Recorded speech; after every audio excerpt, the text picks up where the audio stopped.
ফিল্মৰ নতুন এটা ভিডিঅ'লৈ আপোনালোক আকৌ এবাৰ স্বাগতম কৰোঁ। আপোনালোক সকলো ভালে আছে? এইকেইদিন অলপ ব্যস্ততা আছিলোঁ, এটা মিটিং আমাৰ কনফাৰেঞ্চ আছিলে, তাত যাবলগীয়া আছিলে, সেইটো কাৰণে অলপ ভিডিঅ' দিব পৰা নাছিলোঁ, তাৰ বাবে মই দুখিত। কিন্তু আজি কি ধৰণে ট্ৰেড ল'লোঁ, কেনেকৈ কৰিলোঁ আপোনালোকক দেখুৱাওঁ, ব'লক আহক।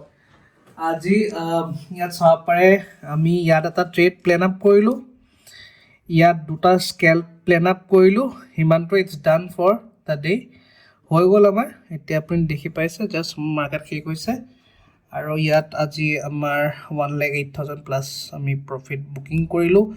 লাষ্ট অৰ্ডাৰ আমি কেতিয়া পেলাইছিলোঁ?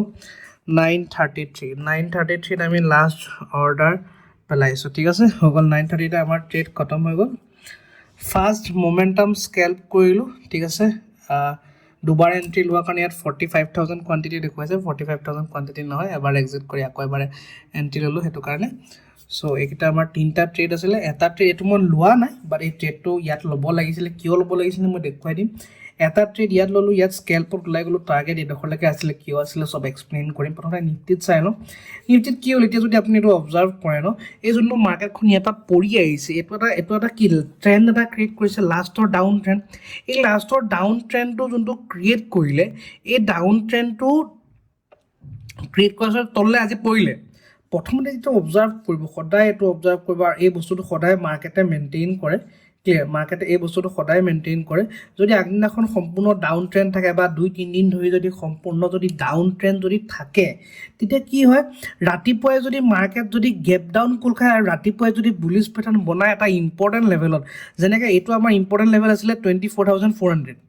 24,400টো বহুত বেছি ইম্পৰ্টেণ্ট লেভেল আছিলে। ইয়াতে ৰাতিপুৱা এইটো বুলিছ পেটাৰ্ণ বনালে, লগালগ ইয়াত মই ট্ৰেড লৈছোঁ ইমিডিয়েটলি ট্ৰেড। আৰু মোৰ টাৰ্গেটটো কোনডোখৰলৈকে আছিলে? ফাৰ্ষ্ট টাৰ্গেটটো হৈছে প্ৰিভিয়াছ ডে ক্লজিং আৰু ফিবৰ 0.382 মোৰ ফাৰ্ষ্ট টাৰ্গেট আছিলে, আৰু তাতে মই এক্সিট কৰিলোঁ, বিকজ ইয়াত এনাফ প্ৰফিট দিলে, কাৰণ কণ্টিনিউৱাছলি গ্ৰীণ কেণ্ডেল বনি গৈ আছে। Clear, okay. চ' এইটো আছিলে আমাৰ ইয়াত নিফটিৰ কাৰণে। এতিয়া আমি চাওঁ মিড কেপৰ কাৰণে কি লজিকত ট্ৰেডটো ল'লোঁ। ৰাতিপুৱা এটা ট্ৰেডটো ল'লোঁ, ছেম লজিক। ডাউন ট্ৰেণ্ড আছিলে, ইয়াত ইম্পৰ্টেণ্ট লেভেলত গৈ বুলিছ পেটাৰ্ণ বনাই আমাক কনফাৰ্মেশ্যন দিলে, ইয়াত আমি ট্ৰেড ল'লোঁ, ইয়াত আমাৰ ধুনীয়াকৈ কেপচাৰ হৈ গ'ল।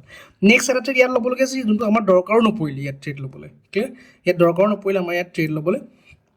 সেইটো হৈছে কি, এইটো যোনটো ডাউন ট্ৰেণ্ড আছিলে, ডাউন ট্ৰেণ্ডৰ ট্ৰেণ্ডটো চেঞ্জ কৰি দিলে যেতিয়া ফিবৰ 0.6টো ব্ৰেক কৰা হ'ল। 0.6 লেভেলটো এইটো যেতিয়াই ব্ৰেক কৰিলে, ব্ৰেক কৰাৰ কাৰণে ট্ৰেণ্ডটো সলনি হৈ গ'ল। এইটো কি ডাউন ট্ৰেণ্ড আছিলে, এতিয়া ট্ৰেণ্ডটো সলনি হৈ যোৱাৰ কাৰণে এতিয়া ট্ৰেণ্ডটো কিবা আপ ট্ৰেণ্ড হ'ব। এতিয়া আপ ট্ৰেণ্ডটো কোনডোখৰলৈকে থাকিব? আমাৰ এই লেভেলটোলৈকে যাব লাগে। ক্লিয়াৰ, এক্সেক্টলি সেই পইণ্টটোলৈকে গৈছে, তাৰ পৰাই আমাৰ ইয়াত ৰিভাৰ্চ মাৰি দিছে। অ'কে, চ' এইকেইটাই আছিলে আমাৰ লজিকেল ট্ৰেড আজি ল'বলগীয়া, যোনখিনি অলৰেডি মই ল'লোঁ, ক'ত মই নিজে পাৰ্চনেলি ট্ৰেড ল'লোঁ মই দেখুৱালোঁ। আৰু নতুন বস্তু আপোনালোকৰ কাৰণে প্লেনিং কৰি আহি আছোঁ, আপোনালোকে ছাপোৰ্ট কৰি যাওক। আজি ভিডিঅ'টো বেছি দীঘলীয়া নকৰোঁ, ইমানটোৱে আছিলে। লগ পাম নতুন ভিডিঅ'ত।